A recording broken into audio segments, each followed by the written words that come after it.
নমস্কার বন্ধুরা, home of test চ্যানেলে আপনাদের সবাইকে স্বাগত। এখন শীতকাল, বাজারে প্রচুর মেথি শাক, তাই আজ আমি মেথি শাকের থেপলা রেসিপিটা করে দেখাচ্ছি। আমি নিয়েছি 2 কাপ আটা। আটাটা প্রায় 350 গ্রাম মতো আছে। যে কাপের আটা নিয়েছি সেই কাপেরই 1 কাপ মিহি করে কুচনো মেথি পাতা, আর নিয়েছি 2 টেবিল স্পুন টক দই, 2 টেবিল স্পুন বেসন, অল্প পরিমাণে কাঁচা লঙ্কা কুচি, 1 টিস্পুন নিয়েছি আদা কুচি, এছাড়া স্বাদ মতো নুন, আর 1 টিস্পুন করে হলুদ গুঁড়ো, লঙ্কা গুঁড়ো, ধনে গুঁড়ো, আর 1 টেবিল স্পুন তিল, হাফ টিস্পুন নিয়েছি হিং, আর 2 টেবিল স্পুন রিফাইন্ড অয়েল। প্রথমে আমি একটা বড় জায়গার মধ্যে নিয়ে নিলাম টক দইটা। তারপরে একে একে দিয়ে দিলাম আদা কুচি, লঙ্কা কুচি, বেসন, রিফাইন্ড অয়েল, হিং, আর যে গুঁড়ো মশলাগুলো নিয়েছিলাম ধনে গুঁড়ো, লঙ্কার গুঁড়ো, হলুদ গুঁড়ো, স্বাদ মতো নুন আর তিল, সমস্ত কিছু দিয়ে ভালোভাবে একবার মিশিয়ে নিলাম। তারপরে এর মধ্যে দিয়ে দিলাম কুচিয়ে রাখা মেথি পাতাগুলো। এগুলো দিয়েও ভালোভাবে একবার মিশিয়ে নেওয়ার পর আটাটা দিয়ে যেটুকু জল লাগবে সেটা দিয়ে আমি একটা নরম ডো তৈরি করে রেখে দিলাম।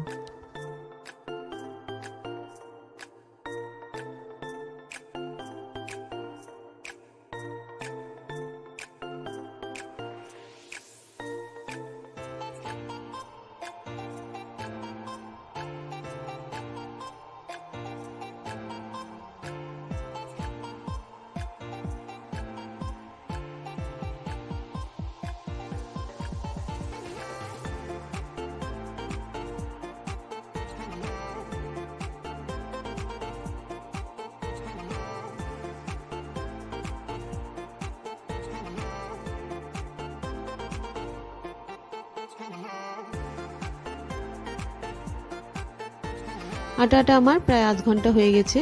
এবার ঢাকাটা খুলে আর একবার ভালোভাবে মেখে নিলাম। তারপরে রুটির মতো ছোট ছোট লেচি কেটে নেব।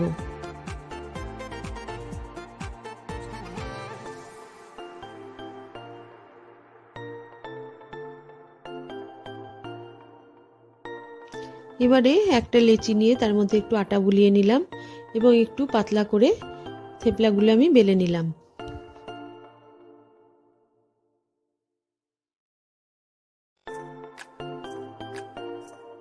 এবারে একটা শুকনো তাওয়ার উপরে দু পিঠটা আমি ভালোভাবে সেঁকে নেব। দু পিঠটা আমার ভালো মতো সেঁকে নেওয়া হয়ে গেলে অল্প করে দুই দিকে ঘি বুলিয়ে আমি থেপলাগুলো ভেজে তুলে রাখবো। আমি এখানে ঘি দিয়ে ভেজেছি, আপনারা চাইলে রিফাইন্ড অয়েল দিয়েও ভাজতে পারেন। আমার মনে হয় মেথি শাকের থেপলাগুলো ঘি দিয়ে ভাজলে একটু বেশি টেস্ট হয়।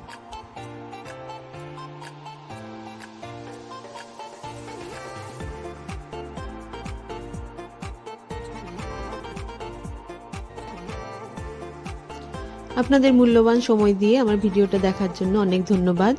যদি আমার রেসিপিটা ভালো লেগে থাকে তাহলে অবশ্যই একটু কমেন্ট করে জানাবেন।